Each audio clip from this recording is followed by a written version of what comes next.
ADN Podcast. ADN Podcast. Voces con contenido. En ADN Hoy, este es el ADN de la noticia.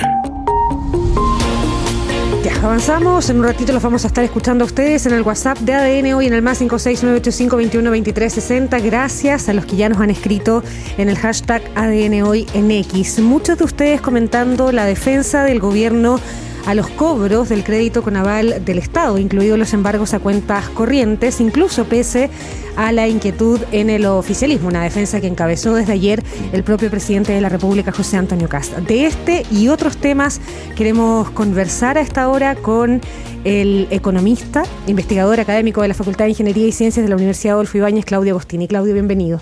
Muchas gracias por la invitación. Gracias por venir. Sabemos que es difícil la mañana. Sí, no está fácil la mañana. Harto taco hoy día, particularmente. Hoy día está pesadito el taco. Particularmente pesadita, sí. Oye, Claudio, bueno, tenemos la mega reforma, pero quiero, con esto que planteaba Paula, hay mucha inquietud como experto tributario, además doctor en economía. ¿Puede la tesorería cobrar de la manera en que lo está haciendo el crédito con aval del Estado, embargando cuentas bancarias y una serie de otros? Buena pregunta, es una pregunta más para abogado que para economista, no lo sé. Uno a priori encuentra razonable que el Estado recupere la plata que invirtió. Esto es una inversión en capital humano y el Estado debe recuperarla. La forma es más legal que económica, pero como principio es razonable que el Estado recupere la plata que prestó en su momento. Y sí es importante desde el punto de vista de las finanzas públicas, de nuevo, independiente de la forma, la deuda de los que no le han pagado al Estado termina pagándole el Estado a los bancos. Ni siquiera es una... No, claro, es un aval. El Estado es un aval. Claro, y en la situación fiscal que estamos le suma más al problema. El ministro de Hacienda ha puesto las cifras de recaudación sobre la mesa para justificar una medida que para muchos estaba ahí a la vuelta de la esquina. No vamos a hablar contigo de las formas que ya la hemos comentado suficientemente, ¿no? Pero habían deudas que no se cobraban. El Estado estaba pagando créditos de personas que no pagaban, por razones distintas, ¿no? Porque no tenían para pagar, porque no querían pagar o porque las señales políticas en su momento les dijo, oye, esperen, porque en una de esas condonan.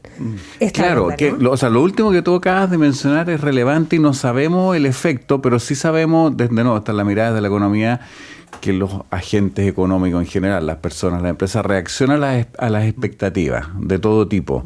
Y si hay una expectativa de que no van a cobrar y de que va a venir un perdonazo, bueno, no sé si es razonable, pero es de alguna forma esperable que algunos hayan decidido, bueno, si viene un perdonazo, ¿para qué voy a pagar?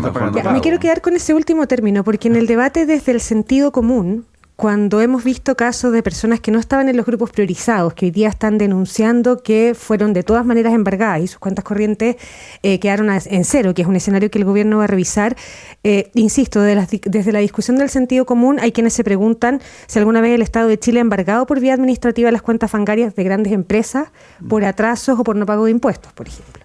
Y también se recuerdan de ciertos perdonazos del Servicio de Impuestos Internos a grandes empresas también. ¿Cómo entra eso en la ecuación y en un debate complejo de por sí?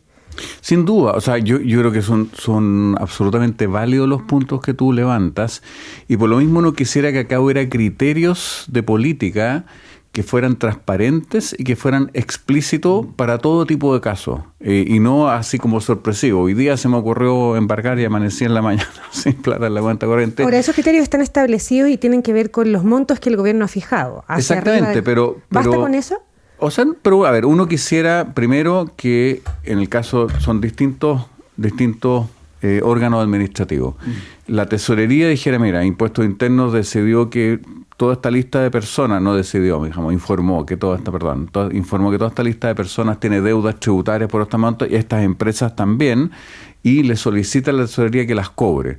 Y dentro de eso debería haber un plan de decir, ¿sabes qué? Yo tengo acceso a cuentas corrientes, en fin, distintos mecanismos de pago, contactas a los contribuyentes y tú dices, mira, este es el plazo para pagar y si no te voy a embargar cuentas corrientes y cosas que están, pero que eso sea explícito, que sea anunciado y que todos sepamos las reglas del juego. A mí eso es lo que me parece más relevante para los distintos tipos de deuda, por supuesto. Ahora, esto se da evidentemente, ya decíamos, en un contexto, digamos, en un contexto en que el gobierno insiste En un momento se dijo que estaba quebrado, digamos, luego lo corrigieron, pero falta plata, no hay suficiente dinero, y está en curso este trámite de la mega reforma o reforma de reconstrucción, como lo ha bautizado el gobierno, cuando ayer nuevamente el Consejo Fiscal Autónomo expone, esta vez ante el Senado, e insiste en que este proyecto es deficitario. Tú has estado muy activo, digamos, dando cuenta de los diferentes aspectos que tiene esta iniciativa del gobierno.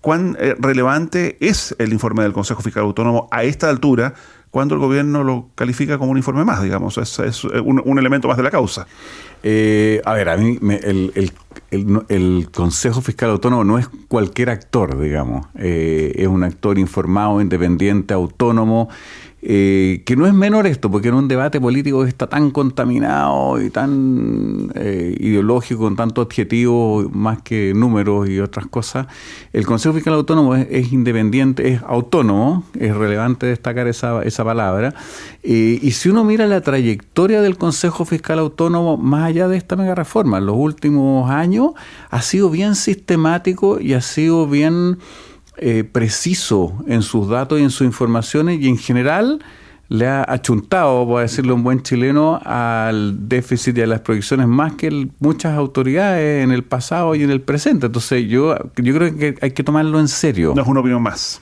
No es cualquiera más, no es uno más en la lista, es probablemente el número 1 en la lista, creo yo. Y es un Consejo Fiscal Autónomo que ha advertido reiteradamente, de hecho ayer vuelve a poner los 11 riesgos que había puesto en la primera oportunidad sobre la mesa sobre lo deficitario de esta reforma en términos fiscales, digamos, por años. Yo no tengo ninguna duda de que es deficitario. El mismo informe financiero muestra un déficit y, de nuevo, aquí los economistas trabajamos con supuestos, proyecciones que uno puede obviamente equivocarse, pero si uno mira la evidencia de otros países que han hecho reformas parecidas, lo que yo esperaría es que este proyecto tal cual está va a aumentar el déficit fiscal.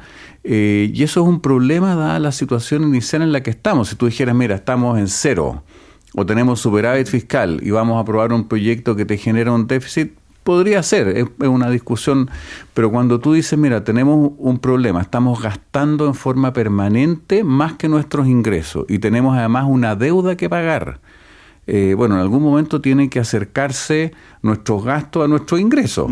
Ya, y desde ese lugar, ¿cómo se lee entonces que en medio de este debate de la mega reforma, que sigue su trámite en el Senado, en discusión, ya vamos a entrar en el detalle con los plazos de la invariabilidad, por ejemplo, lo del impuesto corporativo, el ministro Quirós presenta el informe de finanzas públicas, da cuenta de un error en el cálculo de esa proyección de deuda de 10.000 millones de dólares, y después de la cuenta pública del presidente José Antonio Kast informa que envió un proyecto de ley al Congreso para aumentar el techo de la deuda pública. ¿Cómo conversan todos esos elementos que hoy día en una discusión política, tal como tú planteabas, muchas veces terminan cruzados y se pierden, ¿no?, en el fragor de la batalla, por decirlo de alguna manera? O sea, aquí hay varios temas que efectivamente cuesta hacerlos conversar. Hoy día tenemos un déficit grande. Claro, cuando tú partes y dices... el punto de partida es importante. Claro, tenemos un déficit grande. En el momento fiscal en el que estamos. No es exactamente. ¿En qué momento fiscal estamos? Sí, o sea, es que el punto de partida es importante. Total. O sea, si uno lo llevara... Siempre hay algunos economistas que se enojan con esto, pero yo creo que ayuda a que se entienda mejor. En la casa de uno, si yo digo, mira, parto con que tengo unos gastos que son mucho más altos que mis ingresos. ¿Qué hago? Y además estoy endeudado, porque algunos de esos gastos los financié con deuda y los sigo financiando con deuda. ¿Qué hago hacia adelante? Bueno, no hay mucho que hacer, digamos. Cortar gastos, fácilmente. Exactamente, cortar gastos o aumentar ingresos, no hay magia. Esto de aquí no es tan distinto. Gastos se están cortando. Entonces, ok, pero cuando dicen, mira, dado la magnitud del déficit fiscal que tenemos, del orden de 3%, la deuda que tenemos, del orden de 42, 43%, si tú miras hacia adelante, tú dices, ok, tengo que aumentar ingresos, alternativa A, tengo que recortar gasto no poco, alternativa B, o alguna mezcla de las dos. Cuando partió el gobierno se anunció un recorte de gasto de alrededor de 6.000 millones en el periodo, con lo cual esto tendía a converger.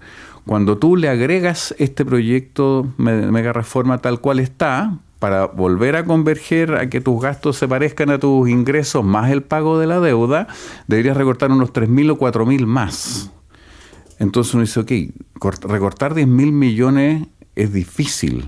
independiente de la voluntad, o sea, más allá de que uno diga, ok, sabes que esa es mi opción política, que es legítimo. Es decir, yo, la forma en que me voy a ajustar es voy a recortar 8.000, 10.000 millones de dólares. Perfecto. Pero lo que estamos viendo es que no es tan fácil. El ministro Quiroga anunció un recorte parejo de 3% y no pudo. Claro, entonces se levantaron en salud, se levantaron en vivienda. Exactamente, ahora, no pudo. Entonces la pregunta, eso abre una pregunta legítima. Es, si no pudo, ¿cómo vamos entonces a ir por el camino de recortar 10.000 millones si todavía no hemos sido capaces de recortar 2.000? Ya, como gran defensa, el gobierno y sus partidarios, digamos, dicen que esta mega reforma va a generar más crecimiento, más desarrollo, va a generar más empleo. Ya, en eso la evidencia económica sí es bastante sistemática. No existe ningún caso, y quiero ser bien enfático en esto, no porque los economistas seamos así, no hay ninguna verdad aquí, nada, pero la mejor evidencia que tenemos hasta ahora, no hay ningún país que haya hecho reformas de esta magnitud o de una baja de tasas y el mayor crecimiento que genera, que sí lo genera, te compense la recaudación que perdiste. Ninguno. Lo intentó Irlanda, lo intentó Inglaterra, lo intentó Estados Unidos, lo intentaron algunas de las repúblicas soviéticas cuando se independizaron. Y la evidencia que tenemos es que tú bajas la tasa de impuestos a las empresas, efectivamente eso tiene un efecto positivo en la inversión. Y ese efecto en la inversión tiene un efecto positivo en el crecimiento. Pero los órdenes de magnitud hacen que esa mayor recaudación que te da ese mayor crecimiento al final es de alrededor de un tercio, entre un cuarto y un tercio, 40%, en el mejor de los casos, de lo que perdiste al principio. ¿Y quién se queda con la diferencia? Déficit. La diferencia es déficit fiscal. Por eso que lo que uno espera es que este proyecto sí genere déficit fiscal.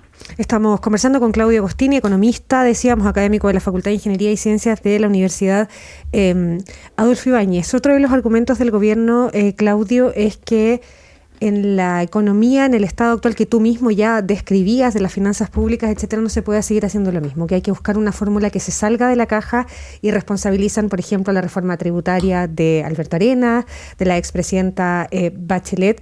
¿Cuánto hay de eso también? Porque es efectivo que con los mecanismos que teníamos o con las fórmulas que se han ocupado, Chile hoy día está en esta situación fiscal. Claro, ahora la situación fiscal es una mezcla de varias cosas y yo no me parece muy simplista atribuirlo a una reforma en particular, a un año en particular. O sea, lo menciono yo como un ejemplo de los que ha dado. No, yo estoy de acuerdo contigo, Paula, pero ya me parece muy simplista. Y ahí de nuevo entra como esta discusión política un poquito contaminada, así como hay un punto de inflexión en la historia que cambió todo. No, la economía es más compleja que eso.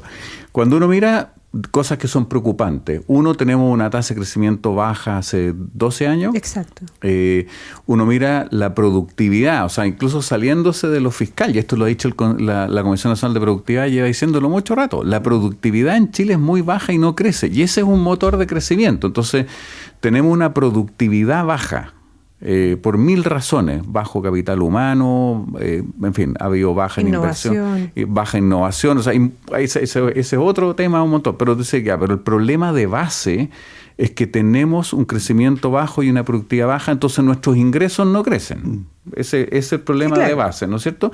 Pero a eso le sumamos en que nuestros ingresos no crecían o crecían poquito y gastamos como si hubieran seguido creciendo o como si fueran a crecer en el futuro y no pasó. ¿Y el gobierno responsabiliza a alguien de eso? ¿Hay un responsable de eso o es una seguidilla de administraciones políticas, económicas, de Hacienda que vinieron estirando el chicle, por decirlo en buen chileno, con esa fórmula? Yo creo que cuando uno mira los datos, al menos, porque esto no es un tema de intenciones, para mí la academia es un tema de datos, por eso que me incomoda la discusión política de no sé quién hizo esto, porque está fuera del mundo académico esa discusión. Hay dos cosas. Uno, efectivamente, varios gobiernos gastaron más de lo que podían gastar de acuerdo a los ingresos que teníamos como país. Y estos son varios gobiernos seguidilla, entonces no es particular a uno. Y dos, hubo una pandemia. Hubo una pandemia que nos obligó a gastar mucho más de los ingresos que teníamos y está bien. Está bien. O sea, cuando uno tiene una alternativa. Claro, o sea, de nuevo, si lo volvemos al ejemplo para que se entienda para todo el mundo, en la casa de uno, ya si de repente se te cayó el techo, bueno, aunque gastar eso sea más que tu ingreso, bueno, uno se endeuda, saca ahorro y arregla el techo de la alguien se casa. enfermó y tuvo que hospitalizarse, digamos. Exactamente. Tienes un gasto médico enorme, bueno, no hay otra, pero después que pasó la emergencia, tienes que volver a tu track de que tus gastos conversen con tus ingresos, y yo creo que eso se hizo en algún grado en forma importante. Yo creo que hay que reconocer que el ministro Marcel hizo eso el primer y segundo año de gobierno. Pero después volvimos a esta trayectoria de decir, bueno, gastemos más de lo que tenemos. Ahora, Claudio, en la búsqueda de nuevos recursos ya veíamos, digamos, cómo están tratando de recuperar dineros de las deudas del CAE. Hay algo que ha llamado mucho la atención y donde entiendo tú también has tenido un punto de vista allí, que es esto de cobrar impuestos a las casas de apuesta, a las casas de apuesta online, digamos. Algo que a algunos les ha llamado la atención, porque dicen con esto, desde el momento en que Impuestos Internos trata de recaudar IVA de estas plataformas, está validándolas, las está legalizando un prácticamente. fast track para regularizarlas, claro. ¿Es así? Esa es una gran pregunta, de nuevo más para un abogado que para un economista. Pero déjame tratar de responder en dos dimensiones. Una, lo concreto de tu pregunta. Yo no sé si eso implica legalizarla o no. De verdad, eso tiene que preguntar un abogado. Sí me preocupa en el sentido de decir, si la lógica que vamos a implementar, más allá de las cosas legales que no entiendo, es que yo le cobro un impuesto a cualquier actividad económica, sea legal o ilegal. Si ese fuera el principio, es complicado, porque uno dice, bueno, empecemos a cobrarle al narcotráfico, empecemos a cobrarle impuestos a los secuestros express, empecemos a cobrarle impuestos al tráfico de armas, ¿dónde está el límite de eso? Claro, pero en esa lógica, en ese ejemplo, una cosa es que complicado. sea ilegal y otra cosa es que no esté regulada, porque también Sin están duda. ahí, no sé, las aplicaciones de transporte, digamos.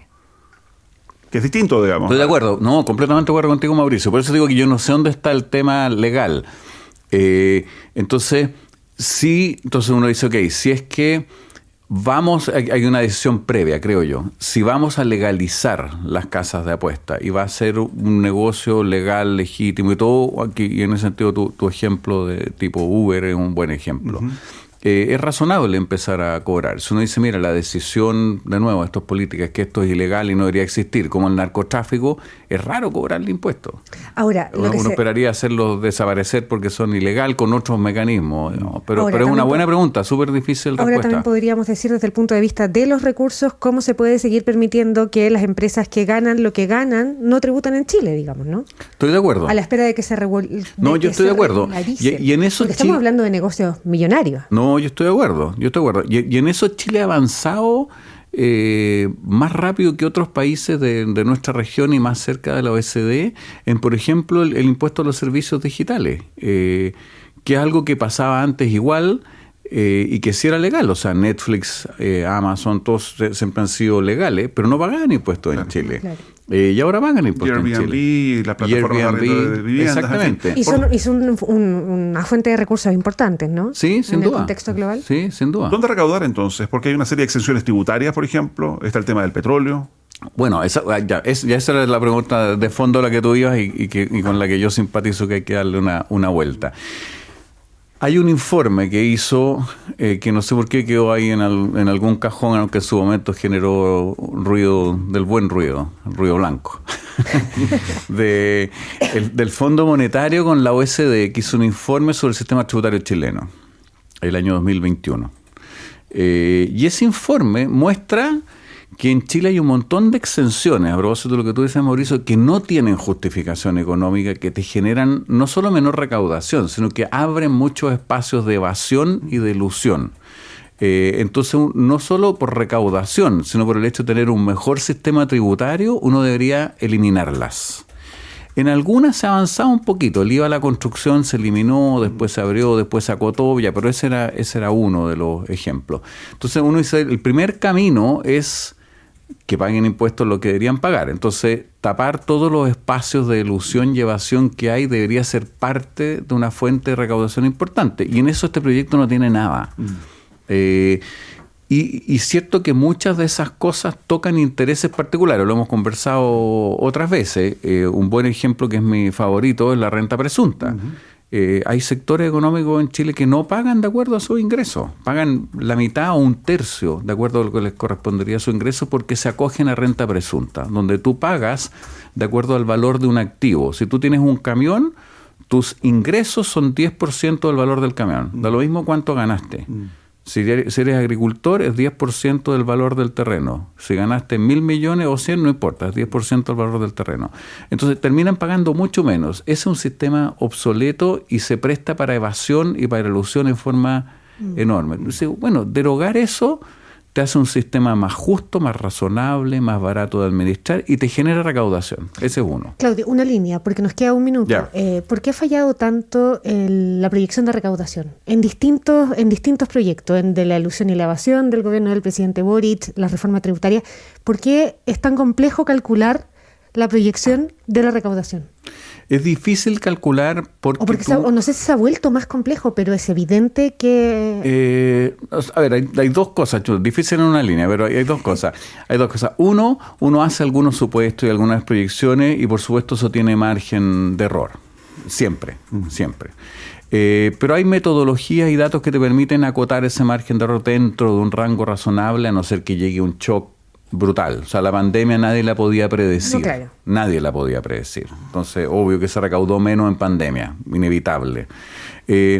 Pero dicho eso, en particular, las últimas 3 o 4 proyecciones de la Dirección de Presupuesto en el gobierno anterior siempre se equivocaron en mucho y siempre hacia arriba. Porque tú te puedes equivocar hacia abajo o hacia arriba si uno se equivoca. Excesivamente optimistas con la recaudación. Sí, y yo creo que ahí algo falló, no ha sido completamente transparente la metodología con la que se hizo, pero uno mira de lo que hablábamos al principio, el Consejo Fiscal Autónomo tuvo mucho mejores proyecciones de los ingresos que las que tuvo la Dirección de Presupuesto, y la Dirección de Presupuesto tiene acceso a más y mejores datos. Entonces ahí sí hubo algún error en la metodología, en el uso de los datos que generó un sesgo hacia arriba importante.